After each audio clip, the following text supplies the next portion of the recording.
నమస్తే, welcome to Suman TV. నేను మీ సాయి.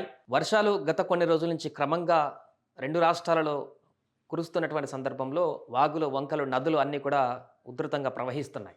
అటు పైన మహారాష్ట్ర, కర్ణాటకలో కూడా భారీ వర్షాలు పడుతున్నటువంటి సందర్భంలో అక్కడి నుంచి ఎగువ నుంచి వస్తున్నటువంటి వాటర్ ఫ్లో కూడా పూర్తిగా ఇక్కడ గోదావరి, కృష్ణాలో ఎక్కువ ప్రవాహానికి కారణమవుతుంది. ముఖ్యంగా గోదావరి ఉగ్రరూపం దాలుస్తూ ప్రమాద గంటికలను మోగిస్తుంది. గతంలో 50 అడుగుల మేర ప్రవహించేటువంటి పరిస్థితుల్లో భద్రాచలం వద్ద చాలా గ్రామాలు కూడా మునిగేటువంటి పరిస్థితిని మనం చూసాం.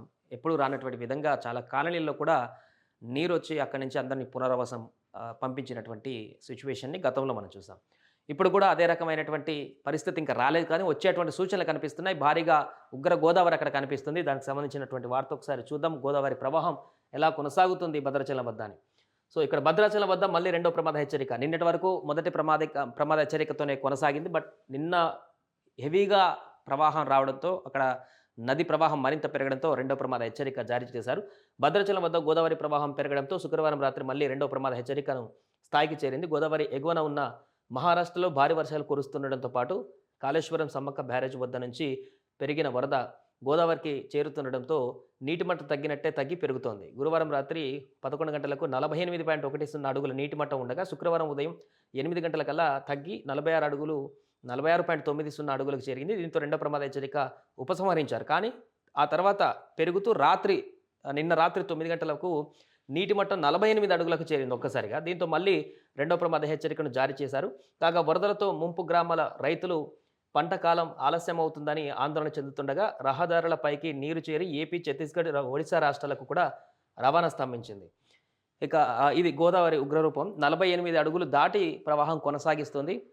పైన ఎగువన ఎక్కువగా భారీ వర్షాలు కురుస్తున్నటువంటి సందర్భంలో ఈ యొక్క మన దగ్గర కొంత నిలకడగా వర్షాలు కురుస్తున్నా కూడా భారీగా పడకుండా తుప్పులు పడుతున్నప్పటికీ కూడా ఆ ఫ్లోటింగ్ అనేది క్రమంగా అలాగే ఉంది. బట్ మహారాష్ట్రలో ఎక్కువ ప్రవాహంతో వస్తున్నటువంటి సందర్భంలో ఇది అంచనా వేయకుండా మారింది. దీంతో రెండో ప్రమాద హెచ్చరిక జారీ చేశారు.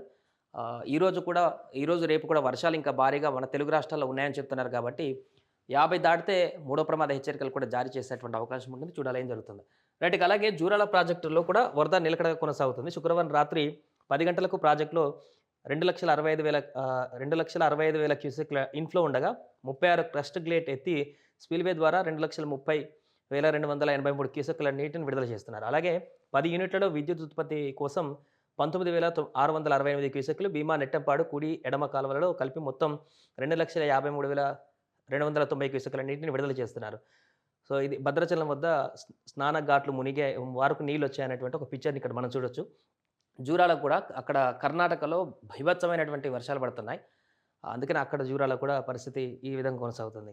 ఇక్కడ ముఖ్యంగా గోదావరి ఉధృతి గురించి చెప్పుకోవాలనుకుంటే మహారాష్ట్రలో పూణే సిటీ ఆల్మోస్ట్ చాలా వరకు కూడా మునిగిపోయింది. మెట్రో స్టేషన్‌కి ఆ పిల్లరి తాకేటువంటి హైట్‌కి కూడా అక్కడ నీళ్ళు వచ్చాయి. అంటే అక్కడ ఏ రకమైనటువంటి వర్షాలు మహారాష్ట్రలో పడుతున్నాయో చూడొచ్చు. ఆ కారణంగానే ఈ గోదావరి ప్రవాహం అనేది నాసిక్ నుంచి మొదలవుతుంది కాబట్టి అనేక నదుల కలయికతో వచ్చేటువంటి ప్రవాహం అనేది క్రమక్రమంగా పెరుగుతుంది. దీంతో భద్రాచలం వద్ద పరిస్థితి ఇది. అక్కడ భారీగా ఉగ్రరూపంతో గోదావరి కొనసాగుతున్నటువంటి పరిస్థితి. చూడాలి ఇవాళ రేపు ప్రవాహం ఇంకా ఎక్కువగా పెరిగి మూడవ ప్రమాద హెచ్చరికకు దారితీస్తుందా, లేదా క్రమంగా ఆ ప్రవాహం తగ్గుముఖం పడుతూ శాంతిస్తుందా అనేది చూడాలి. సుమన్ టీవీలో మీ పర్సనల్ అండ్ బిజినెస్ ప్రమోషన్స్ కోసం కింది నెంబర్కి కాంటాక్ట్ చేయండి.